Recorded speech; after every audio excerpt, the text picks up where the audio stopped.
இந்த தலைப்புக்கு எங்களுடைய நேரத்தை செலவிட்டு வந்து 2 பேர் சொல்கிறாங்க, என்ன தான் சொல்கிறாங்க கேட்போம் அப்படின்னு வந்திருக்கக்கூடிய மாணவ செல்வங்களுக்கு என்னுடைய பணிவான வணக்கங்களை தெரிவித்துக் கொள்கிறேன். உலக அமைதி இன்றைக்கி எந்த நிலைமையில் இருக்குது அப்படிங்கிறத நான் சொல்லி உங்களுக்கு தெரிய வேண்டிய தேவை இல்லை அப்படிங்கிறத நான் உணர்கிறேன். நம்முடைய ஐயா சொன்னதை போல் வரலாற்றில் நம்ம எடுத்து பார்த்தோம்னு சொன்னால் போர் என்பது எப்போதுமே ஒரு பெருமைக்குரிய விஷயமாகத்தான் சொல்லப்பட்டிருக்குது. அன்ஃபார்ச்சுனேட்லி தமிழ் மன்னர்கள் உட்பட கடாரம் கொண்டான்னு நம்ம ராஜேந்திர சோழனை சொன்னால் கூட அங்கே எத்தனை போர் வீரர்கள் கொல்லப்பட்டிருப்பார்கள், அவருடைய குடும்பங்கள் என்ன ஆயிருக்கும், அவங்க பிள்ளைகளுடைய எதிர்காலம் என்ன ஆயிருக்கும் என்பது எந்த வரலாற்றிலும் இந்த போர் மட்டுமில்லை, அது நெப்போலியனுடைய படையாக இருந்தாலும் சரி, இல்லது கஜினி முகமது இத்தனை மிகை படையெடுத்து வந்தார் அப்படின்னு சொன்னாலும் கூட இந்த போர்களின் மூலமாக எத்தனை பேர் பாதிக்கப்பட்டார்கள் அப்படிங்கிறது வரலாற்றில் எங்கேயுமே குறிக்கப்படவில்லை. வரலாறெல்லாம் மன்னர் வந்தார், இத்தனை பேர் எதிர்த்து சண்டை போட்டார், வெற்றி கொண்டார்னு நம்ம சொல்கிறோமே தவிர ஆஃப்டர் எஃபெக்ட்ஸ் ஆஃப் த வார், இதனால் என்னென்ன பாதிப்புகள் அப்படிங்கிறத நம்ம பேசுகிறதே இல்லை. நம்ம இங்கேருந்து கிளம்பி போய் மைசூரில் மூக்கறுப்பு பண்ணோம் அப்படிங்கிறத பெருமையாக சொல்லக்கூடிய அந்த வேளையில் அந்த மூக்கறுப்பினால் பாதிக்கப்பட்டவர்கள் அவர்கள் படக்கூடிய துன்பம் இதெல்லாம் நம்ம என்றைக்குமே யோசித்ததே இல்லை. அன்ஃபார்ச்சுனேட்லி வரலாறு நமக்கு இப்படி தான் கற்றுக் கொடுத்துருக்கு. இதைத்தான் நம்ம பெருமையாக பேசணும் அப்படிங்கிறத சொல்லி கொடுத்துக்கிட்டு இருந்த சூழ்நிலையில் உலக அமைதி எவ்வளோ முக்கியம் அப்படிங்கிறத சொல்கிறதுக்கு இந்தியாவிலேருந்து ஒரு வெள்ளை துணி உடுத்திய ஒரு தாத்தா வந்திருக்கிறாரு. அவரை நம்ம இந்த செஞ்சுரியில் நம்மளுக்கு கிடைச்சது ஒரு மிகப்பெரிய வரப்பிரசாதமாக நம்ம பார்க்குறோம். இன்றைக்கி நம்ம பீஸ் பற்றி பேசுகிறோம் அப்படின்னு சொன்னால் பீஸ் த்ரூ வார் ஆர் பீஸ் த்ரூ பீஸ், இதுதான் நான் முக்கியமாக இன்றைக்கி ஃபோக்கஸ் பண்ணுறது. அமைதியை அமைதி மூலமாக தான் நம்ம அடைய முடியுமே தவிர அப்படி அடையக்கூடிய அமைதி மட்டும்தான் நிரந்தரமானதாக இருக்கும். அதுதான் மக்கள் மத்தியில் ஒரு ஹார்மனின்னு சொல்லுவோம். சந்தோஷத்தையும் தாண்டி அடுத்த கட்டத்துக்கு போகிறோம் அப்படின்னா அது ஒரு ஹார்மனி. அந்த ஸ்டேஜ் நம்ம அட்டைன் பண்ணணும்னா peace through peace is the only tool for that. இதை நமக்கு நிகழ்காலத்தில் இல்லை இந்த முந்தைய தலைமுறையில் நிகழ்த்தி காட்டிய மகானுக்கு முன்னாடி நம்ம இதை பேசுகிறத நான் பெருமையாக நினைக்கிறேன். சரி, போர் அப்போ நம்ம பண்ணவே கூடாதா, போர் பாசிட்டிவே கிடையாதா, போர்னால் எந்த வெற்றியுமே வராதாங்கிற கேள்வி நம்மளுக்கு வரும்ல. அப்போ நாடுகளெல்லாம் எதுக்கு டிஃபென்ஸுக்கு நம்ம இவ்வளோ செலவு பண்ணுறோம்? உண்மை தானே? இப்போ அமெரிக்காவும் ஈரானும் போர் நடக்குது. அமெரிக்காவுக்கும் ஈரானுக்கும் பார்டர் இருக்குதுன்னு நினைக்கிறீங்களா? எல்லைகள் அவங்க ஷேர் பண்ணுறாங்களா? தெரியுமா? நமக்கு அமெரிக்காவுக்கும் பார்டருக்கும் ஈரானுக்கும் இடையில் ஒரே பார்டர் ஷேர் பண்ணுறாங்களா? இல்லை. இருந்தாலும் இந்த போருக்கான ஒரு பர்பஸ் என்ன அப்படிங்கிறத இன்றைக்கு வரைக்கும் தெரியாமல் தான் போயிட்டுருக்கு. இப்போ மகாத்மா காந்தியை நான் திரும்ப இங்கே ஒரு தடவை கோட் பண்ண விரும்புகிறேன். நான் violence is the greatest force at the disposal of mankind. It is mightier than the mightiest weapon of destruction devised by the ingenuity of man அப்படின்னு சொல்லியிருக்கிறார். அதாவது ஒரு போர் பண்ணுறதுக்கு நமக்கு என்ன வேணும் அப்படின்னு நம்ம நினைக்கிறோம். ஒரு துப்பாக்கி தேவைப்படும், ஒரு பீரங்கி தேவைப்படும், இல்லை ஒரு நியூக்ளியர் வெப்பன் தேவைப்படும், AK-47. இதையும் விட ஒரு விஞ்ஞானபூர்வமாக பிரசித்தி பெற்ற ஒரு வெப்பன் நமக்கு கிடைச்சிது அப்படின்னு சொன்னாலும் கூட அமைதியை விரும்பி அகிம்சை முறையில் போகிறது ரொம்ப சுலபம் இல்லை. அதைத்தான் காந்தி சொல்லியிருக்கிறாரு. இந்த வெப்பன்ஸை எல்லாத்தையும் விட மன வலிமை மிக அதிகமானது, மிக உறுதியானது. எந்த நாட்டிற்கு, எந்த நாட்டின் தலைவருக்கு மன உறுதி, மன வலிமை அதிகமாக இருக்கிறதோ அவர்கள் மட்டும்தான் அகிம்சை வழியில் வெற்றி பெற முடியும் அப்படிங்கிறத காந்தி சொன்னது மட்டுமில்லை. புத்தராக இருந்தாலும், இயேசுவாக இருந்தாலும், வேற எந்த மகான்களாக இருந்தாலும் அகிம்சை தான் வழின்னு அவர்கள் எல்லோரும் சொன்னார்கள். ஆனால் அதை நடைமுறைப்படுத்தி காட்டியது மகாத்மா காந்தி அவர்கள். அதுவும் இந்த அளவுக்கு ஒரு பெரிய ஒரு தேசத்தை இங்கேயுமே கூட அங்கங்கே நம்ம போர் மூலமாக விடுதலையை பெற்றிடலாம் அப்படின்னு சில முயற்சிகள் எடுக்கப்பட்ட போதிலும் கூட அதையெல்லாம் விட சிறந்தது அகிம்சை வழி அப்படிங்கிறத நிரூபித்து காட்டியவர் மகாத்மா காந்தி அவர்கள். இன்றைக்கி நடக்கிற போருக்கு நம்ம சொல்யூஷன் புதுசாக தேட வேண்டிய அவசியம் இல்லை. அதை பல ஆண்டுகளுக்கு முன்னாடியே மகாத்மா அவர்கள் நிரூபிச்சுட்டு போயிருக்கிறார் நம்ம முன்னாடி. இந்த போரில் ஐயா சொன்னார், அந்த காலத்தில் மன்னர்களும் சேர்ந்து போர் செய்யணும் அப்படின்றது சொல்லியிருக்கிறாங்க. இன்றைக்கி போர் சூழலில் நம்ம பார்க்குறோம். நீங்கள் அமெரிக்காவில் இருக்கக்கூடிய பெரும்பாலான போர்கள் அமெரிக்கா தான் முன்னெடுத்து இருக்குது அப்படிங்கிறத நம்ம வரலாற்றை புரட்டி பார்க்கும்போது அங்கே இந்த வார் வெட்டரன்ஸ்னு நிறைய பேரை நம்ம பார்க்க முடியுது. அதாவது இந்த போரில் சண்டையிட்டு தங்களுடைய கை கால்களை இழந்தவர்கள், அந்த வாரில் அஃபெக்ட் பண்ண விக்டிம்ஸ் பல பேர் இருக்கிறாங்க, இராணுவ வீரர்கள். அவர்களை நம்ம பேட்டி எடுத்து பார்க்கும்போது, அந்த சோஷியல் மீடியாவில் அவர்கள் பார்க்கும்போது, போர் முடிந்து பல ஆண்டுகள் ஆனாலும், ஆப்கானிஸ்தானில் 20 வருஷங்களுக்கு முன்னாடி அவர் சண்டை போட்டிருப்பார். ஆனால் இந்த அளவுக்கும் கூட அவரால் நிம்மதியாக நைட்டில் தூங்க முடியல. அந்த போர் நினைவுகள் அவரை மீண்டும் மீண்டும் வந்து தொல்லை பண்ணுது அப்படிங்கிறத பார்க்குறோம். வேற ஒரு வாய்ப்பு இருந்திருந்தால் அந்த நேரத்தில் நான் போரில் இருந்திருக்க மாட்டேன் அப்படின்னு சொல்கிறதையும் நம்ம பார்க்குறோம். இன்றைக்கும் இந்த ஈரான் போரில் உட்பட பல போர்களில் ஈடுபடக்கூடிய சோல்ஜர்ஸ் வேறு வழி இல்லாமல் நாங்கள் இந்த போரில் இருக்கிறோம் அப்படிங்கிறது பெரும்பாலானவர்கள் சமூக வலைதளங்களில் பின்னால் அவர்கள் வந்து சொல்கிறாங்க அப்படிங்கிற செய்தியை நம்ம பார்க்குறோம். அப்போ இவர்கள் வந்து ஒரு ஹீரோயிக் ஃபிகராக நம்ம பார்க்கணுமா அப்படின்னு பார்த்தா நிச்சயமாக கிடையாது. நாட்டை பாதுகாக்கிறோம் அப்படிங்கிறது வேறு. அதே நேரத்தில் தேவையே இல்லாமல் இன்னொரு நாட்டில் மேலே நம்ம போர் தொடுக்கிறோம் அப்படிங்கிறதும், அந்த போரில் வெற்றி பெறுவதும் அப்படிங்கிறதும் ஒரு அன்வான்ட் ஹீரோயிசமாக தான் இந்த ஹீரோக்கெல்லாம் கொண்டாடப்படுபவர்களே பின்னால் சொல்கிறாங்க. இந்த போரில் ஈடுபடக்கூடிய இராணுவ வீரர்களும் பின்னால் இதை பேட்டி கொடுக்கும் போதும் நாட்டு மக்களும் கூட அவர்களுடைய தியாகத்தை நாள் ஆக ஆக மறந்து விடுகிறார்கள் அப்படிங்கிறத சொல்கிறோம். இன்றைக்கும் நம்மளுடைய சுதந்திர போராட்டத்திற்கு பாடுபட்ட தியாகிகளை நினைவு கூறுறோம், அவர்களை போற்றி நம்ம பாதுகாக்கிறோம், அவர்களுக்கு வணங்குறோம். ஆனால் இதே போல் போரில் சண்டை போட்ட இராணுவ வீரர்களுக்கு அந்த மரியாதையை கொடுக்கப்படுகிறதா அப்படின்னு கேட்டால் ரியாலிட்டியில் நாள் ஆக ஆக அது மறைந்து விடுகிறது.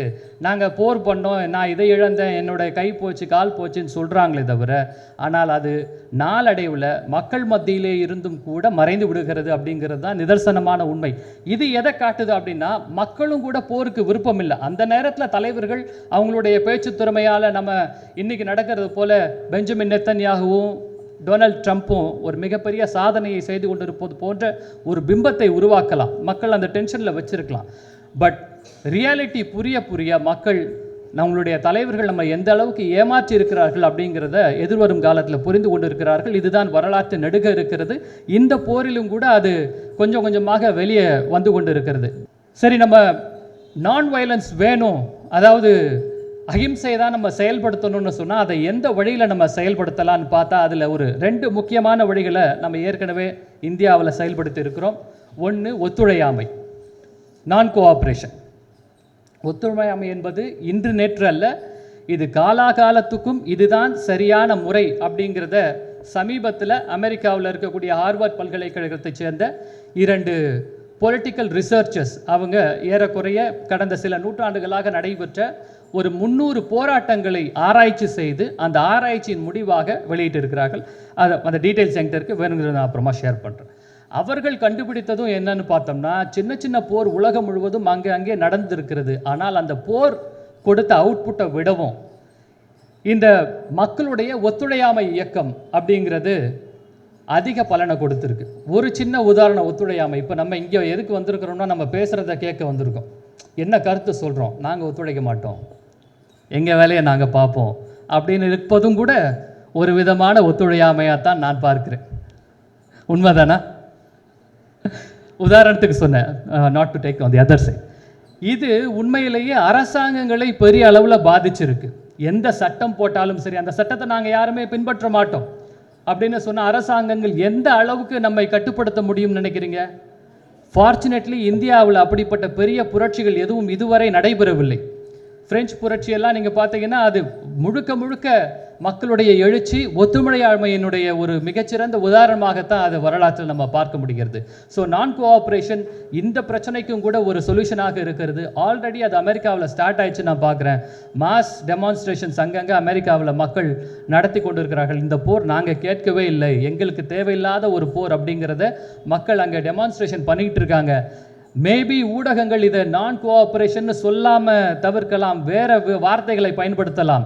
ஆனால் அதோடைய மூலம் என்பது மகாத்மா கொடுத்த நான் கோஆப்ரேஷன் அப்படிங்கிறது தான் அதோடைய உண்மை வடிவம். இதைத்தான் நம்ம பார்க்குறோம்.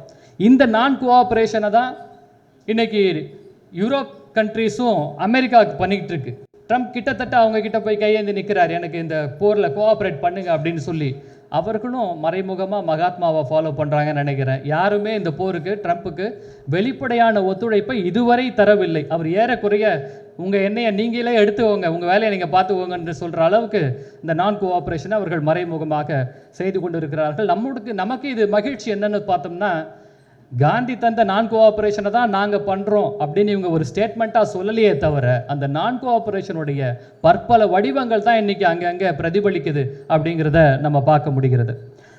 தி ஹியூமனிட்டைசேஷன், அதாவது போரில் ஈடுபடக்கூடிய வீரர்கள், நீங்கள் கார்கிலில் பார்த்துருப்பீங்க, இந்த பேட்டிகள் எல்லாம் பார்த்தீங்கன்னா, ஃபார்ச்சுனேட்லி நான் தூர்தர்ஷன்லேயும் ஒரு நெறியாளராக இருக்கக்கூடிய சூழ்நிலையில் நேரடியாக கார்கிலில் போரிட்ட வெட்டரன்ஸை நம்ம பேட்டி எடுக்கக்கூடிய வாய்ப்பு கிடைத்தது. அவர்கள் நேரடியாக சொன்னது, அந்த கார்கில் மலை உச்சியில் போய் நாங்கள் பாகிஸ்தான் வீரர்களை கொல்றோம், வேறு வழி இல்லை, ஆக்கிரமிப்பு செய்கிறாங்க, நாங்கள் கொல்றோம்.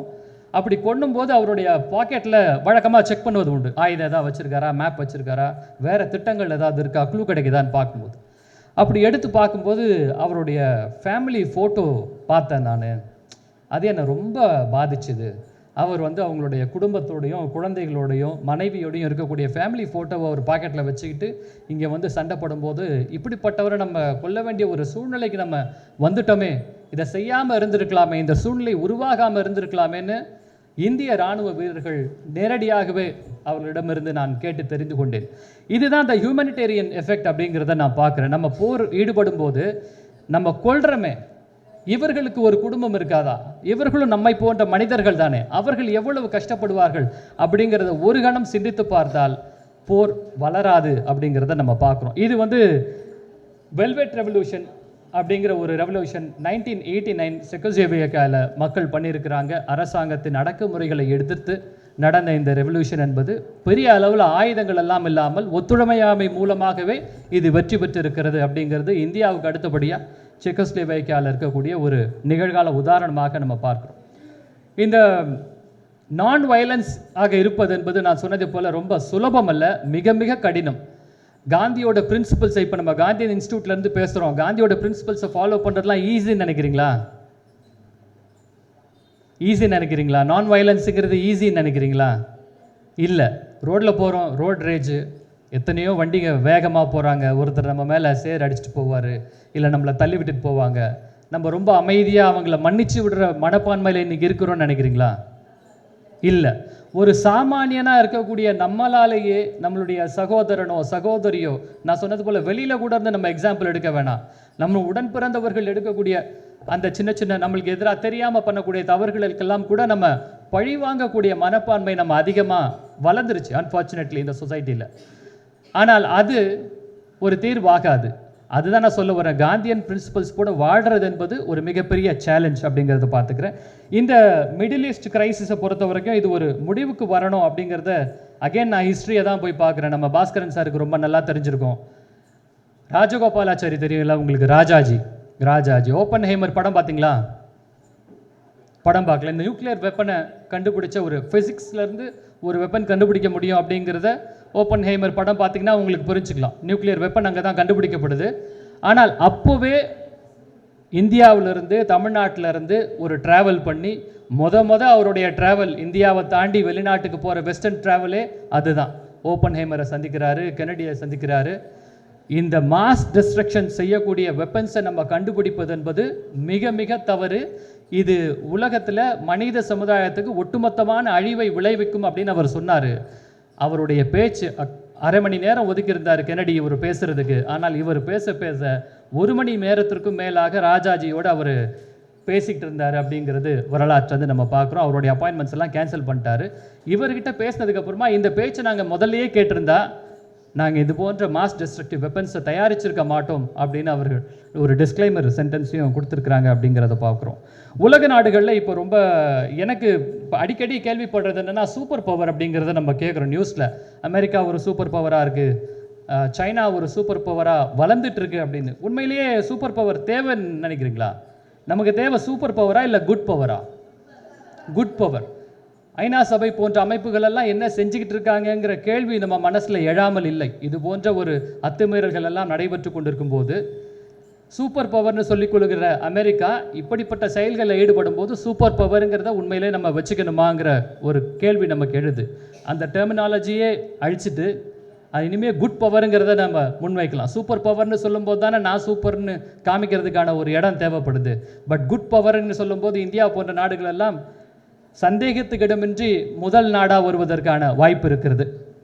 இறுதியாக மகாத்மா காந்தியை தான் நான் மீண்டும் கோட் பண்ண விரும்புகிறேன். There is no path to peace, peace is the பாத்.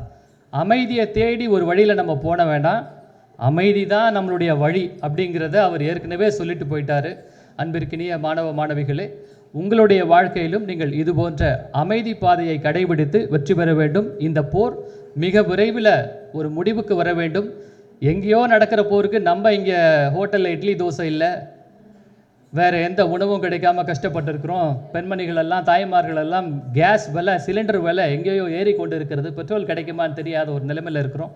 இதெல்லாம் முடிவுக்கு வர வேண்டும் என்கின்ற ஆசையும் வெளிப்படுத்தி வாய்ப்புக்கு நன்றி கூறி விடைபெறுகிறேன். நன்றி.